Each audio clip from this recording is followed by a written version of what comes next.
Welcome, ELC members. On behalf of United Way of San Antonio Bexar County, I just want to thank you so much for joining us today. My name is Jordan Thomas, and I am the ELC, the Emerging Leaders Council Relationship Manager. We're so excited to get going and to kick off our ELC Close-Up Conversation Series with you all. And I would like for you to help me welcome Katie White. She is an ELC advisor and she will be emceeing today's event. But before we get started, I want to show a video which I believe is a perfect summation of why we're all here today.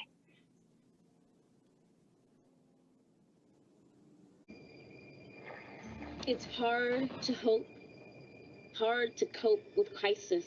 But while we might be all alone, we've never been more tightly tethered, because we'll only weather this unknown Together. So we get to work. We mend. We don't break even when we bend. Somewhere, another mom pays her bills. Somewhere, another child eats his fill. We were the world's neighbors, making our communities brighter, greater, fighting for every person in the neighborhood. We, the coming of the calming good, so dare to care. To be hope-sighted, we're never divided, for when we live to give, we always live united.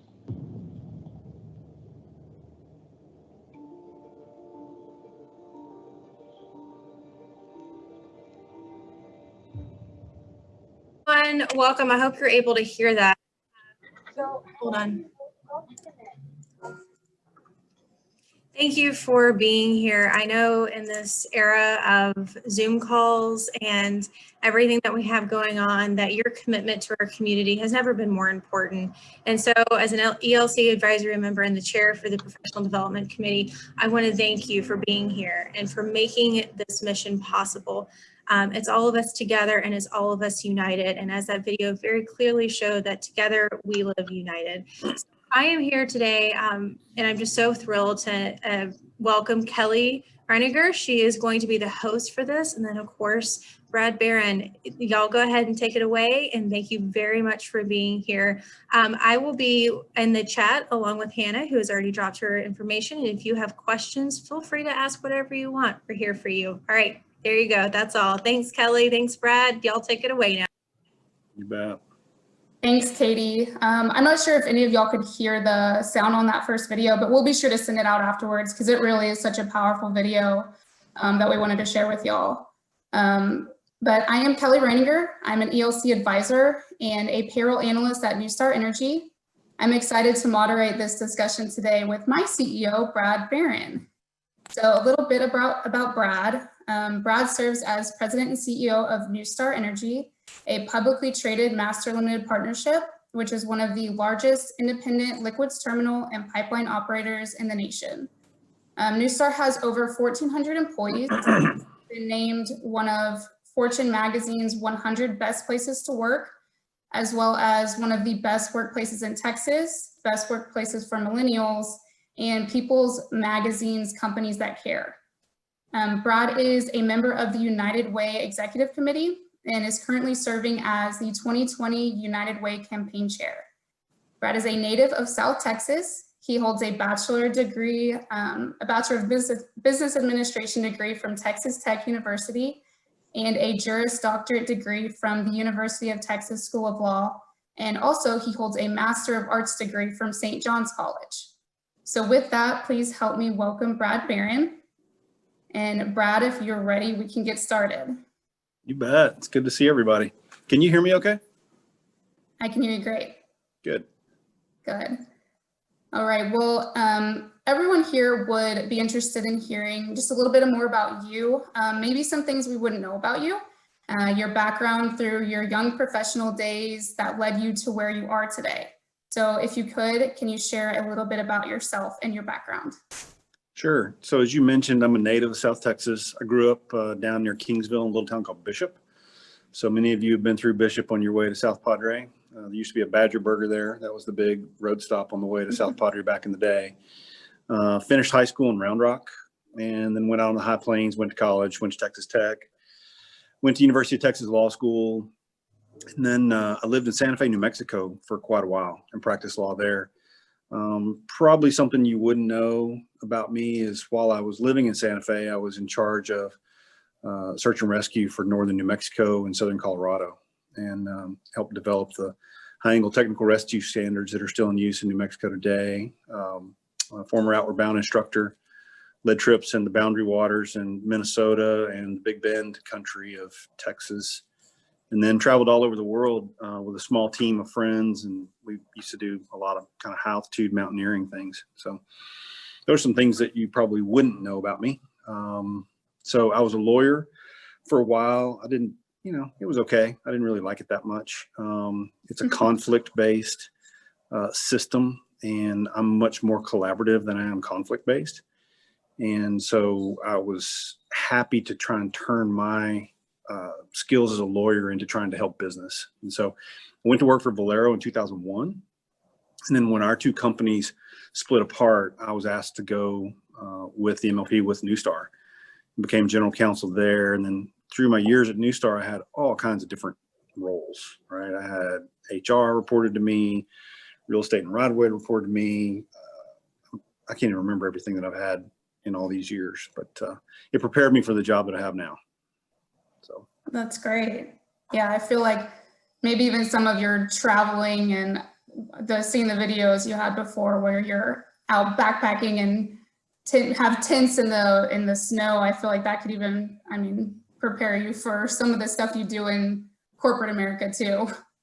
I'll tell you about that. So part of the reason that I was doing that stuff, I realized later in life, was because some people need a challenge, right? And I think we all really need a challenge. And I wasn't being challenged professionally.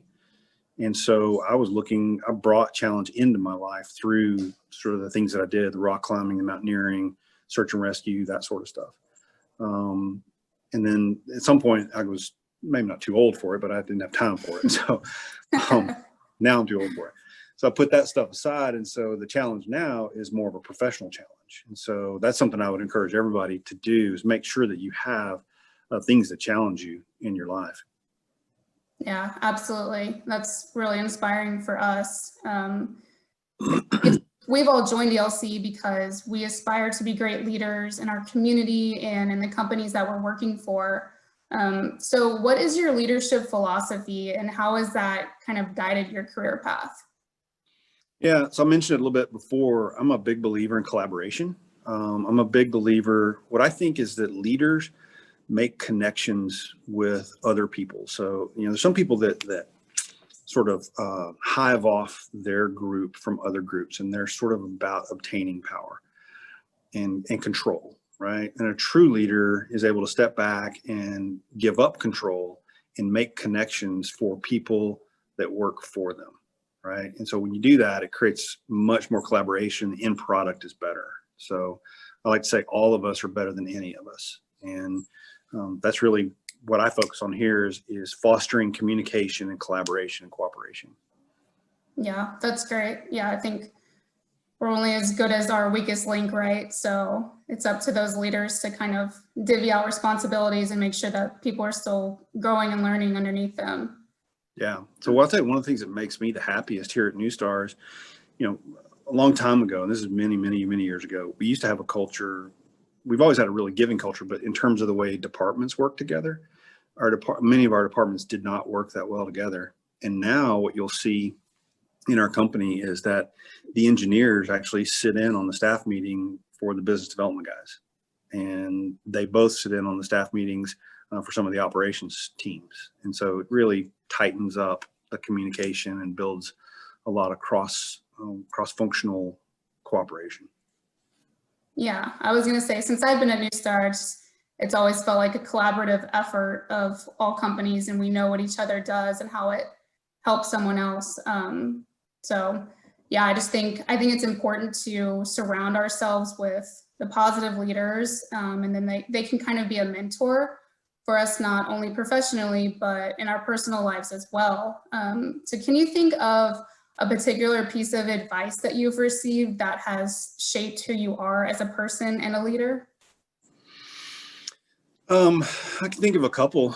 there was a time when I was struggling with a particular decision. So I'd gone to undergraduate. I got a great, business degree at Texas Tech. I can finance your house or your project up one side and down the other.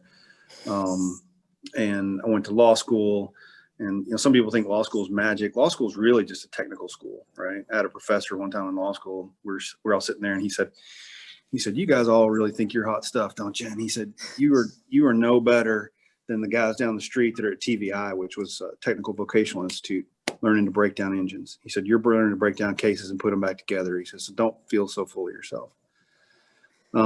So I say with that, I got 2 great technical educations, but I never had any real exposure to the liberal arts, right? And I never, I heard people talk about Plato or Socrates or just basically liberal arts, just anything, the kind of foundations of Western culture.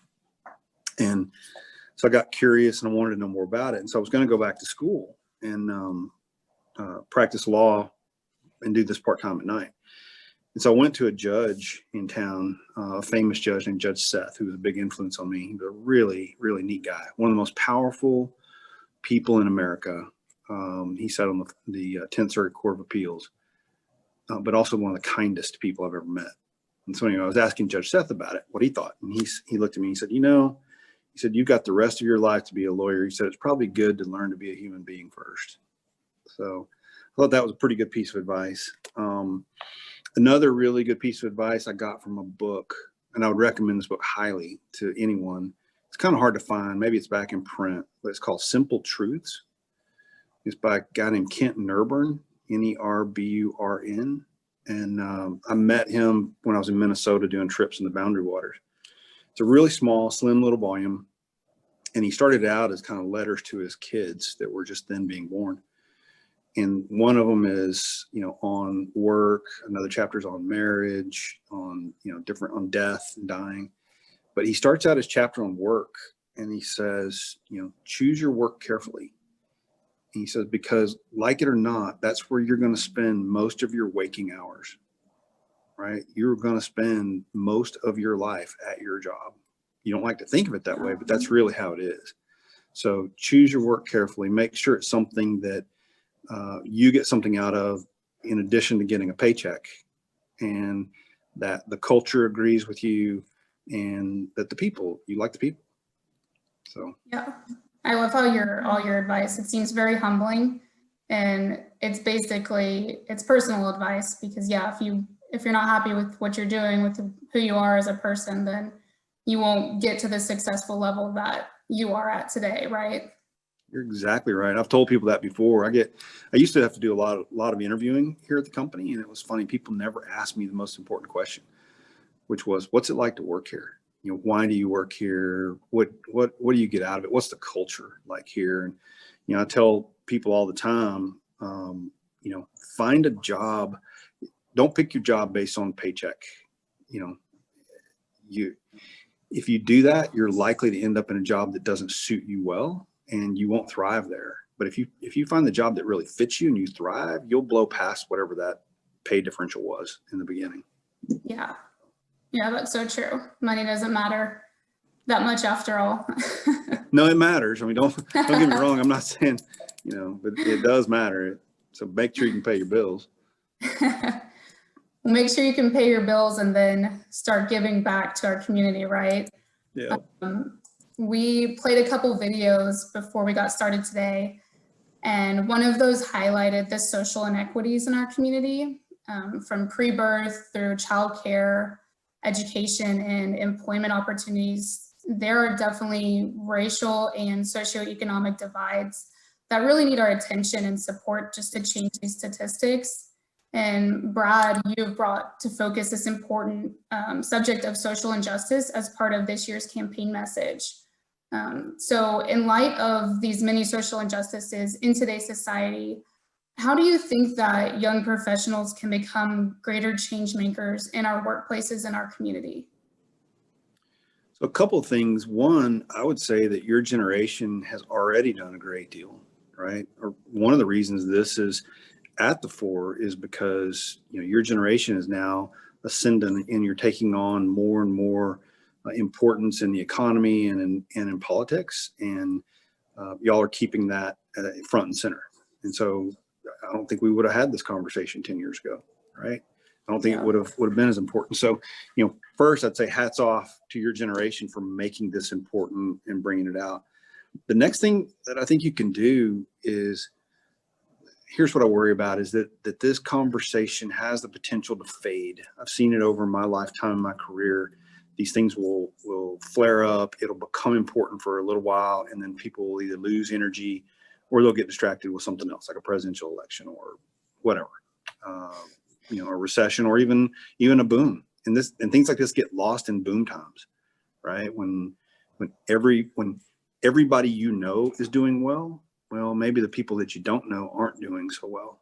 And so I would say keep this at the forefront, keep reminding people that it's important. That's really what you can do. I've said this before in a couple of calls, but the ELC, I think y'all have a great opportunity. And I say this on many of the calls I'm on. I've talked to almost all the top 25 campaigns. And in those calls, we talk about the Tocqueville Society, we talk about Women United, and we talk about the ELC. And I remind all of them what a powerful group y'all are, and how much you contribute every year to the campaign. And then individually, your individual gift is one of the highest in the campaign. You guys give over $1,000, per ELC member, which I think is tremendous for where you are in your careers. So you've shown that you're people that care. And now what's happening, Chris Martin has brought a lot of focus on social justice to United Way. It's important to him. I've seen him talk passionately about it. So I think there's the opportunity to continue to highlight it.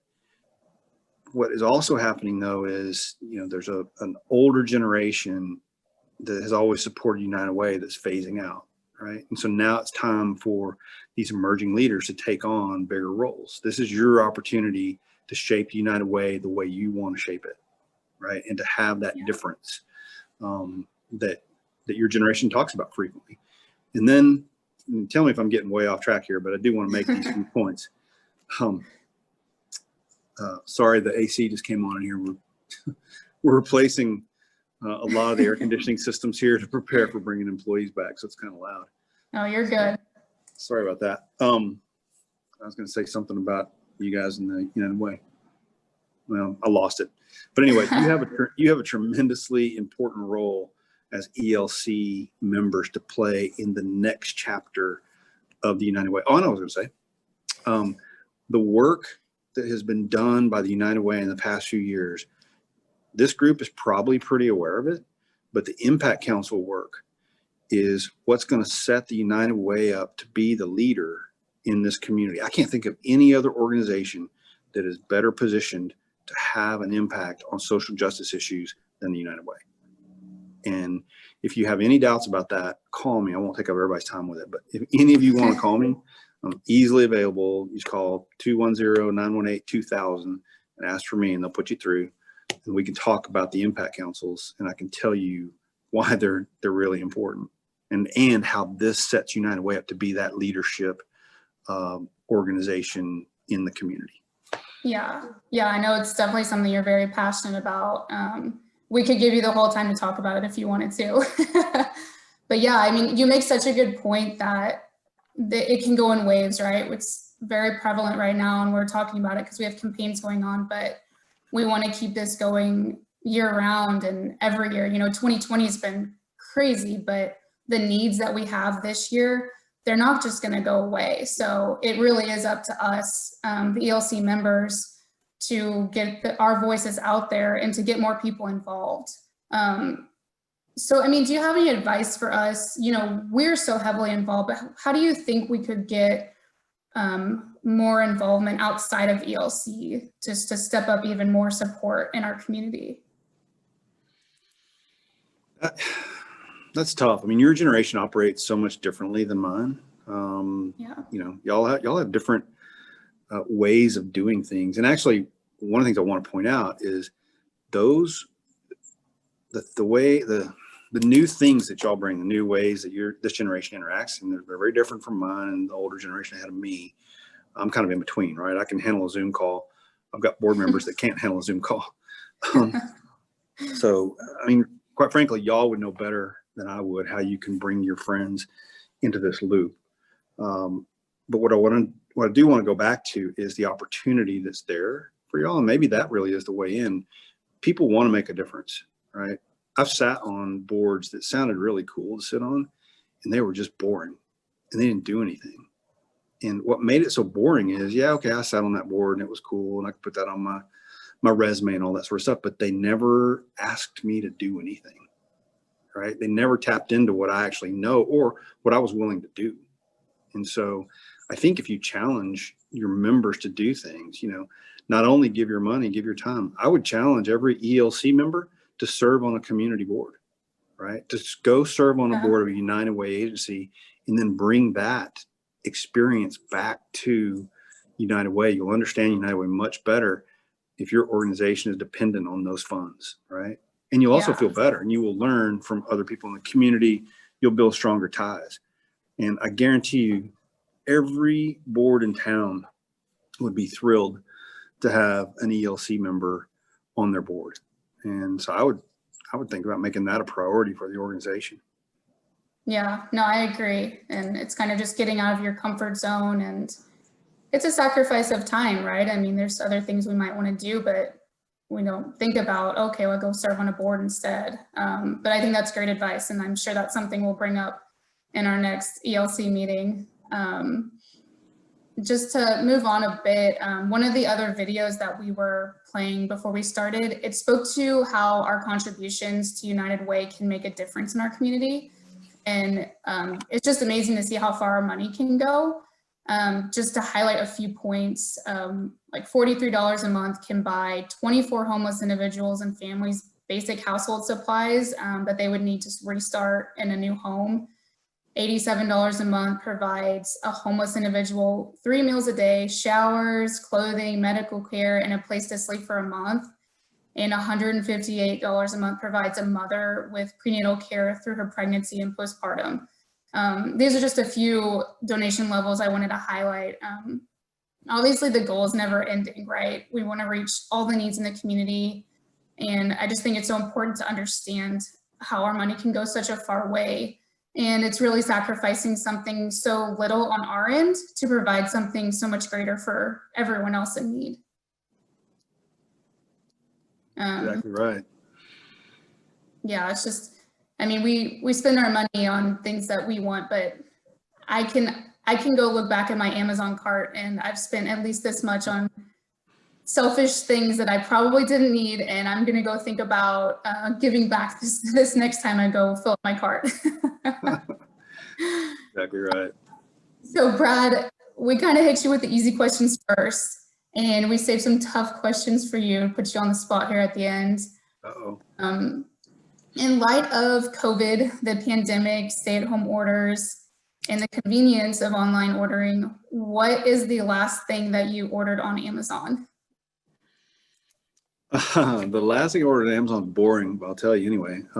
It's a book called The New Map. It's by a Pulitzer Prize winning author named Daniel Yergin. And he writes about how there's a lot of forces that are changing basically the United States and the world. It has to do with energy. It talks about fracking, talks about the rise of electric cars, and then mobility as a service. So it's actually a really fascinating book. And he talks about the new Cold War between the United States and China that's kind of brewing. So that's kind of a boring thing. If I went back one more beyond that, it's still boring. I bought a heat gun on Amazon because I had a road feeder on the front of my truck, and I drove into some brush and tore the wires out of it, so I have to solder the wires back together. So you fix that yourself, huh? I do fix that myself. Good. Well, you beat me to my next Wait a minute. question. What's the last thing you bought on Amazon? Oh, I'm embarrassed to say I think it was a wine fridge. But that's a necessity, right now especially.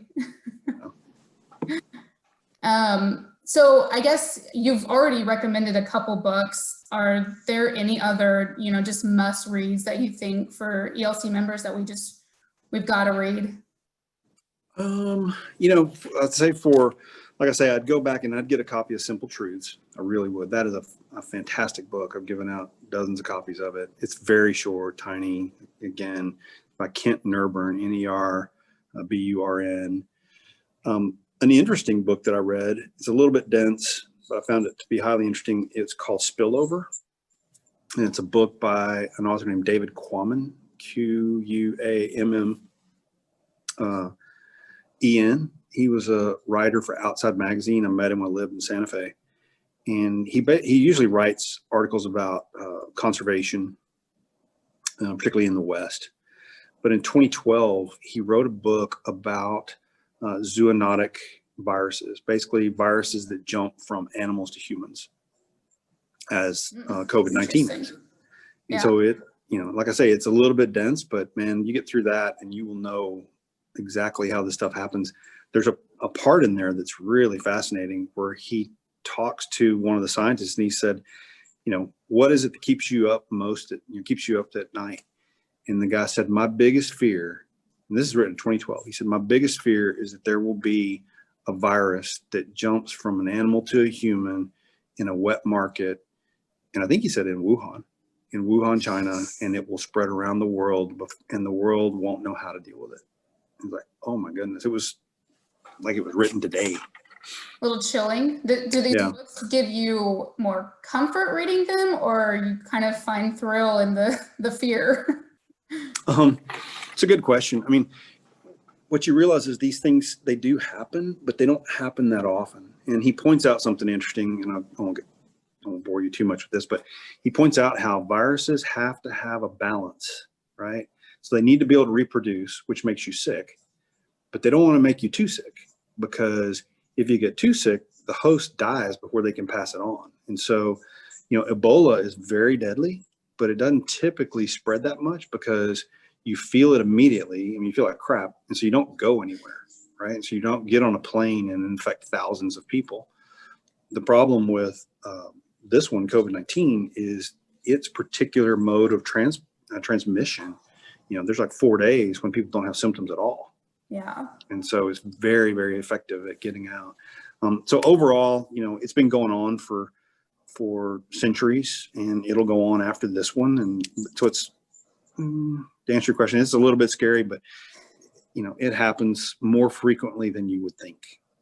I'll give you one other tidbit from the book. He talks about the transmission from bats to humans, and they are most frequently the host that holds this virus, and then it gets transmitted to humans through bats. And he asked one of the scientists he was interviewing, he said, why is it that bats are such a vector of transmission? And the guy said, well, bats are 1/4 of all mammal species, which I had no idea. There's about 4,400 mammal species and about 1,200 species of bats. Wow. Yeah. So anyway, stuff like that. So I thought that was a good book. And then the other book that I just read recently is called The Splendid and the Vile. And it is a history. It's by Eric Larson, who's written several interesting books, The Devil in the White City. He wrote a book about the Great Storm that hit Galveston. And this one is about 1 year during the first year of World War II, and about Winston Churchill and his family. And his premise in this book is that even during the worst of the bombardment of World War II, life still went on in London, right? People were courting, they were getting married, they were having babies, they were having parties, life went on. It was tough, but it did. And I think that's what we're starting to see here, is life is returning to normal, even though the situation is not normal. So yeah, I think it's kind of inspiring, and knowing that things like this have been happening for years and years. This isn't something brand new that we're dealing with. But I think that is the part that kind of gives comfort. And I know Hannah and Katie are posting these books that you're sharing with everyone. They're putting them in the chat, so we'll be ordering those to read them too. Well, if you only have a choice, if there's only one, get the Kent Nerburn book. The others, those are good, but get the Kent Nerburn book. It'll stay with you all your life. Okay, that's great advice. So we have a little bit more time, and I think a lot of us are inspired by your relationship with Bill Grahey and how he's been just such an inspiration to your career and yourself personally. So can you just kind of give us a little bit of fun details about his mentorship and his inspiration into your life? That's pretty funny. Yeah, so I'll go all the way back when I was at Valero. They offered me the job to be corporate secretary at the MLP, and I was like, I'm pretty happy doing what I'm doing. And the guy who was president of Valero at the time said, look, you will never get another chance to work for a man like Bill Greehey. And I took the chance, and I'm so glad I did. I'll say, even after having worked with him for, I guess, 20 years now, he can still be very intimidating, but he's the nicest guy in the world, right? He gives of his time, he gives of his money. I've never heard him turn down a reasonable request. And he's also just really brilliant. And he's 84 years old, but he's really sharp as a tack. I went to him the other day with a really intractable problem. And, it was something that took me several days to kind of get my head around. And I began explaining it to him, and he had it within about 2 minutes. And so I was like, okay, that's good. I would say the thing people don't really realize about Bill, he's a great business leader. He's responsible for 5 publicly traded companies in San Antonio, creating them. But now his focus has turned, not entirely, but almost entirely to philanthropy, and particularly with Haven for Hope. And so he's here in the office most days. But when he's here, he's focused almost entirely on Haven for Hope. And I'll tell you, going to the campus with him, it's like going with a rock star. Like, people run up and they're hugging him and they're high-fiving him, and he's hugging them back, and it's really fun to walk through the Haven for Hope campus with Bill. That's awesome.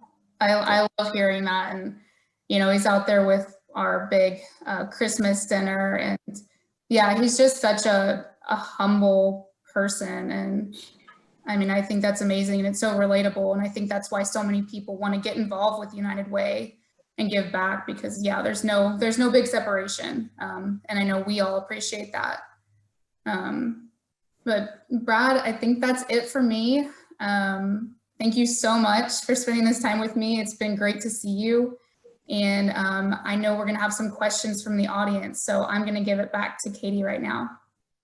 Okay. Thanks, Kelly. That was so phenomenal. Thank you and Brad for just an incredible conversation.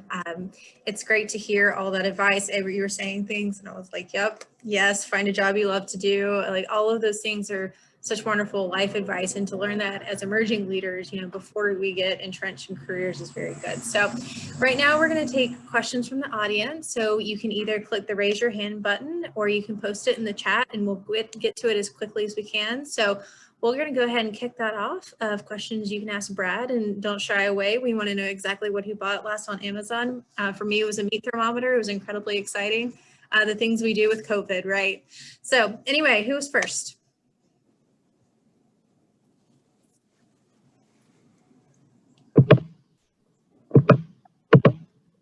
Hey, Katie. Yeah.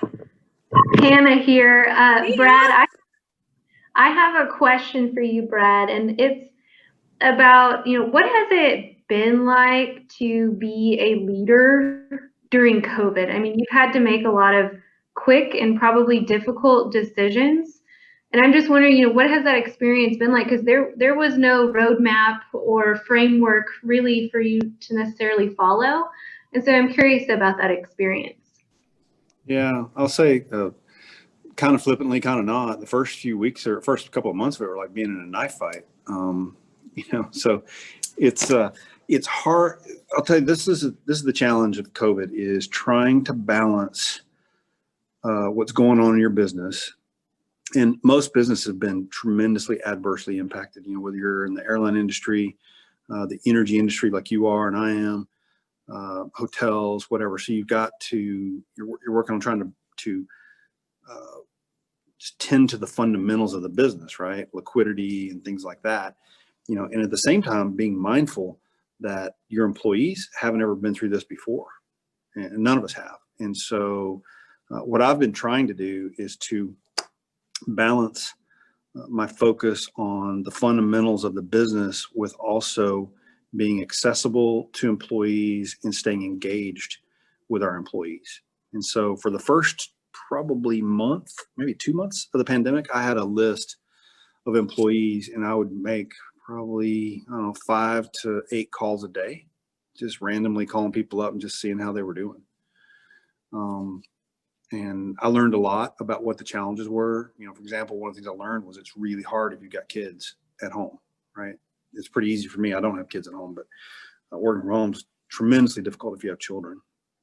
So anyway, I would say that's probably the number one thing, is the challenge of dividing your time between the fundamentals of the business and staying engaged with people. And then what I've been encouraging our people here to do, our leaders, is make sure that you're checking in with your people. If you have somebody who is, you know, maybe prone to anxiety or depression, this is most certainly going to aggravate that.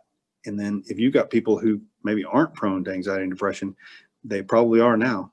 And so make sure you're checking in, you know, closely with people and letting them know that you're thinking about them, that you care. Did that answer your question? Yes, it did. Thank you. All right, Jacob, you see your hand raised. Thank you, Brad, actually, for that very authentic answer. That was really wonderful. But Jacob, go ahead. Sure. Well, Brad, hi. Jacob Cavazos, Broadway Bank.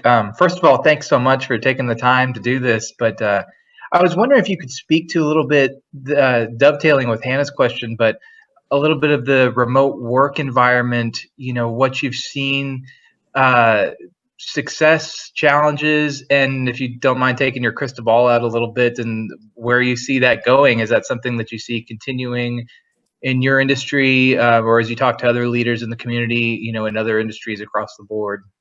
Sure. So first off, congratulations to you guys. I heard Broadway Bank had a great campaign this year. So just wrapped up today. Yeah. Yeah. So I know y'all had a set of records. So congratulations there. Thank you. You know, in terms of working remotely, I think what it's done is it has accelerated. It's accelerated, obviously, working remotely. There are large companies, and I've talked to CEOs across lots of different industries here in San Antonio and elsewhere.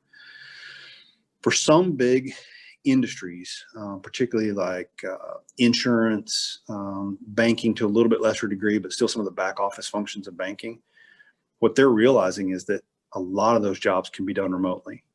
And a lot of the big companies that have huge back office staffs, the CFOs are sitting there saying, why would I have all this money tied up in real estate? And so I think you're going to see a lot more people working remotely post-pandemic, right? Now, there's some companies where that's just not possible. Like, for example, there's some things, I know there's functions at Valero and there's functions here that just simply can't be done remotely. So we'll be bringing those people back. But I think it will have a lasting impact. I think one of the other impacts, and I know we're going to see it here probably, is a realization that our people can work remotely and be very effective. And so we need to be more flexible in how we view work, right? If somebody needs to be home because their kid's sick, well, as a manager, I think you should be much more willing to say, you know, that's fine, just get your work done. And if I didn't see them that day, it's not a ding on them.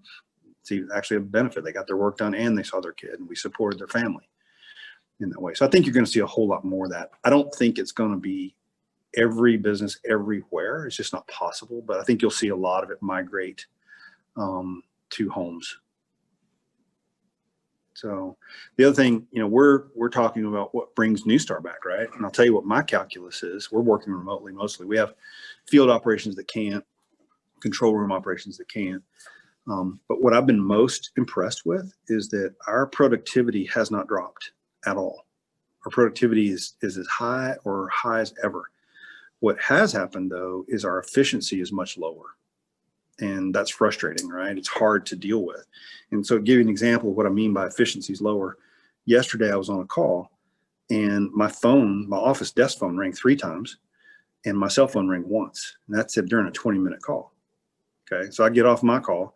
Now I've got to go dig through my voicemail. It doesn't sound like much, but it takes a while. Write down all those numbers, call those people back, probably get one of them live, 2 other voicemails, and then we're trading calls all day. Where in actuality, if my assistant had been here, she probably could have answered the phone and told them, maybe answered the question or when I'd be available, and it would have been much more efficient that way. And so you're probably all experiencing this if you're working remotely. It adds, I'm guessing, 30 minutes to an hour to the beginning of your day and 30 minutes an hour to the end of your day, just because of all that inefficiency that's built in. Now, I think that'll get better over time with, we're learning more to navigate platforms like Zoom and WebEx and Teams, but it's definitely accelerated it. So one of the things I think about is we've taken about 7 to 10 years worth of digitalization, and we've compressed it into 7 months. So kind of a rambling answer, but I think I covered what you wanted. No, thank you so much. And if y'all are wondering why I'm staring off into space when I'm talking to you, it's so hard to talk, just see yourself on a screen and talk to yourself. So I just, not that I'm not paying attention. I'm just. I don't think any of us feel that you're not perfectly attentive with us right now. So thank you very much. Who is next?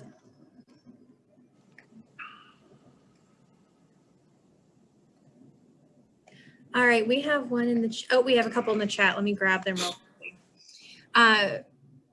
Question for you. Can you think of something that was a creative business solution born out of COVID, a COVID necessity, but you think the company should continue post-COVID? Is there any corresponding item in your personal life? So I think what we're talking about is how we've been able to pivot and whether we should continue on with that pivot now in a post-COVID life. So something that we've done because of COVID that we will continue after. Yeah, it sounds like a little thing. This is a tiny little thing, but I'll tell you, it's made a big difference. And that is the executive committee. So my direct reports, prior to this, I know this may sound crazy. Prior to this, we rarely texted each other at all. And now we have a group chat. And I would guess that we are talking to each other much more via text. And it starts, there's a few during the day, but it really starts about 7 o'clock at night. And I'll get texts from in the whole group, any one of the 7 people that are part of my executive committee. And it goes on till at least well after 10. And that's every single night. So my guess is that will continue. I think people like that. They like the closeness of it, the directness of it. So I think that will continue. In terms of in a personal life, I think what I'm hoping will continue is I think everybody sort of rediscovered their family and their family time. Probably in your neighborhoods, you've seen people out walking much more than you ever did.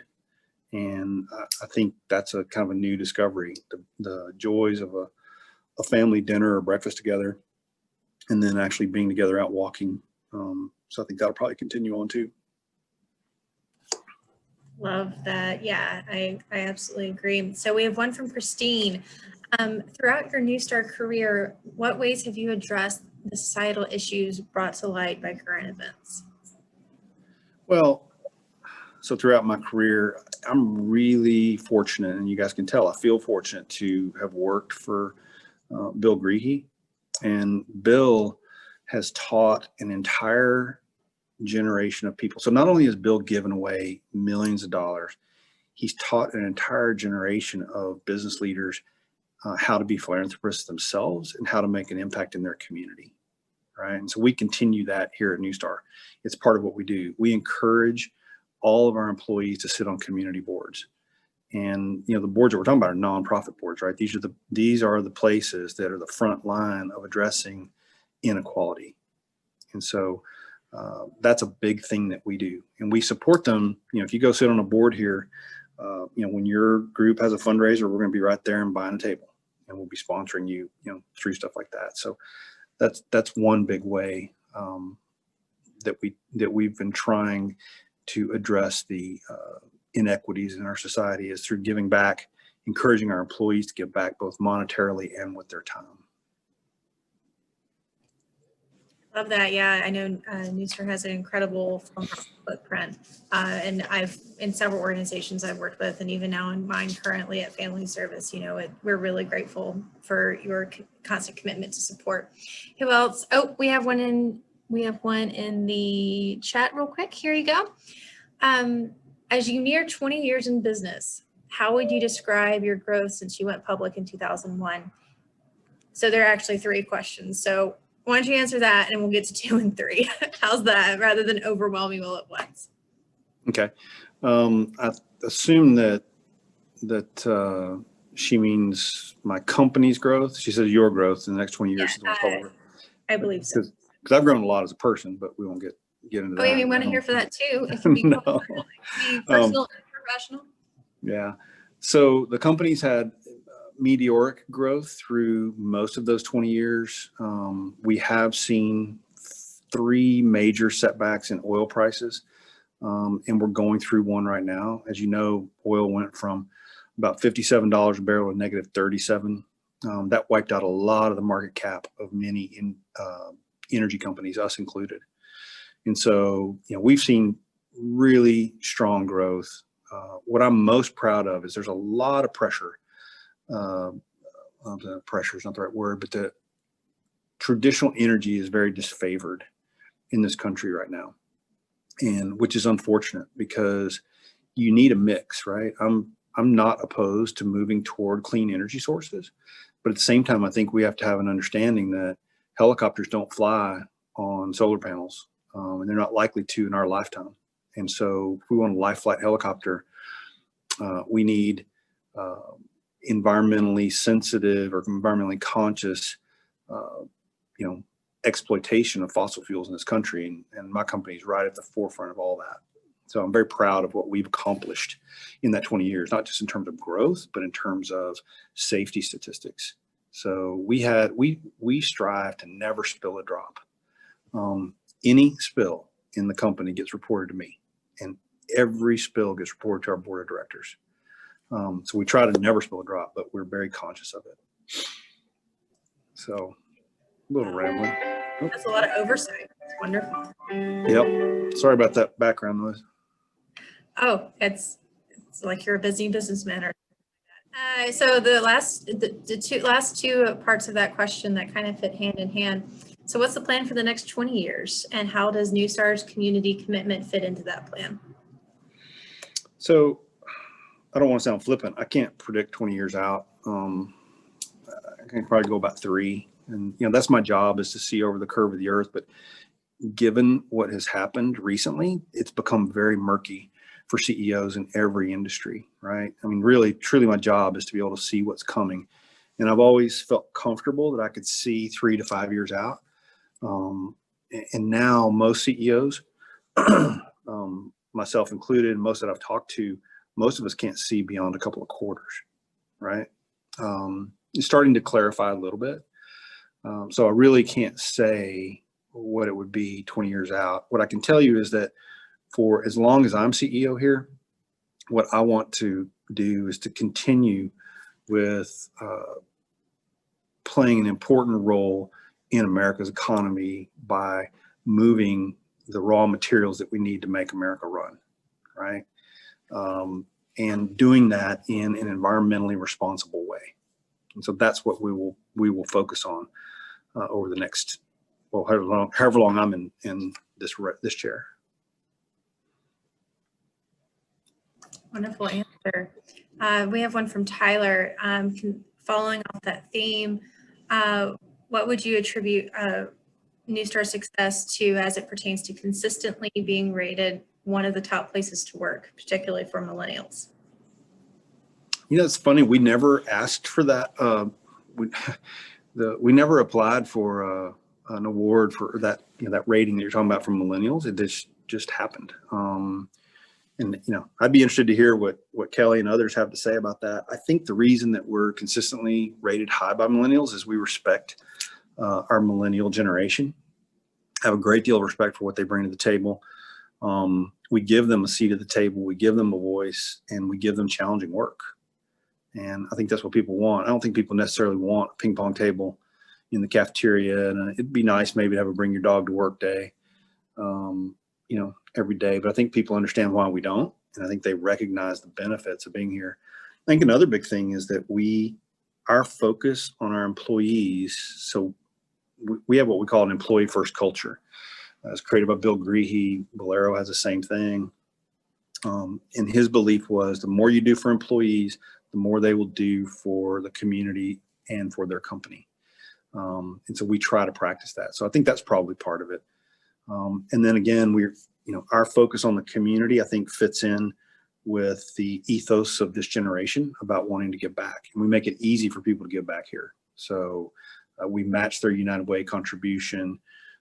We ask people to donate 25 hours of their time to community service, and then we give them time off of work to go do that. So I think that's probably one. Kelly, did you want to add anything to that? I know Brad said something like speaking to millennials. I know I'm also a millennial, but since you're a millennial at NuStar, what do you like working there? It's definitely the wine fridges at home, right? And ping pong tables in the cafeteria, right? Yeah, that's all it.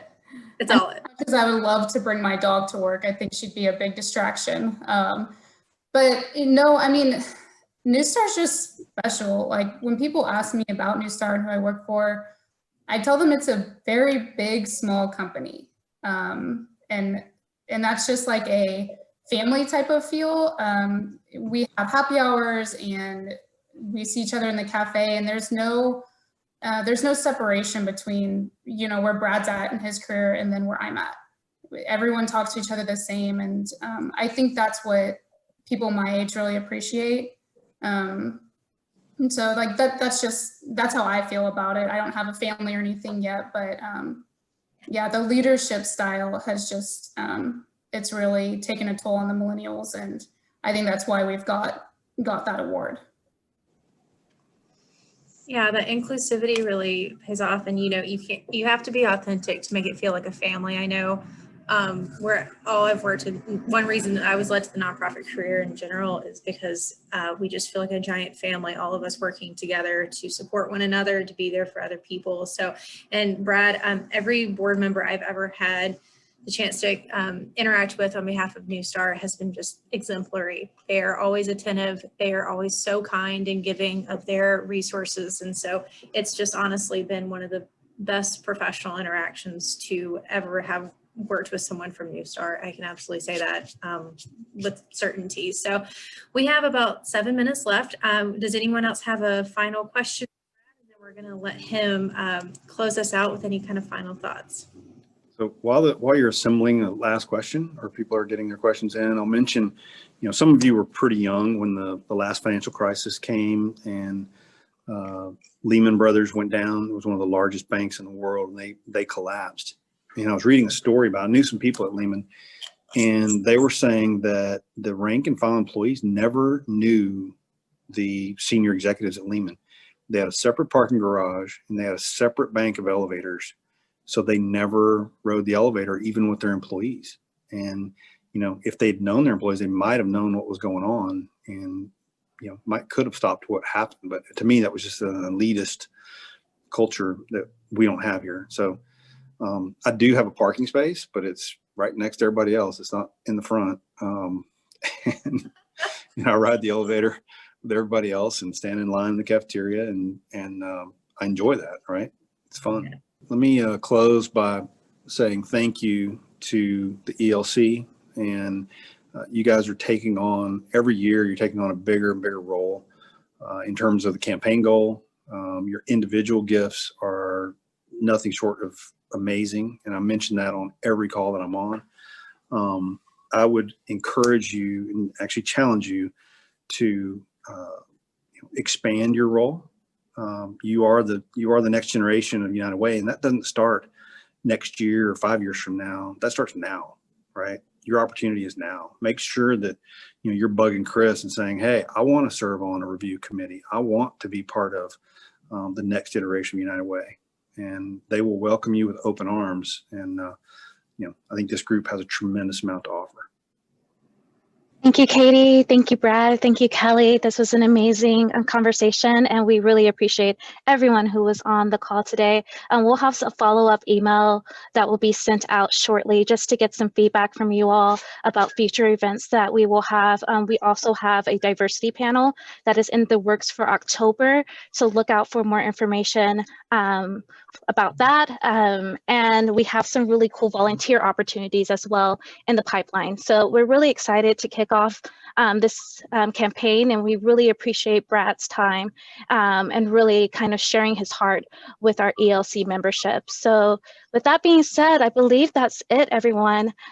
Stay safe, stay healthy, and we will see you at a future time. Take care.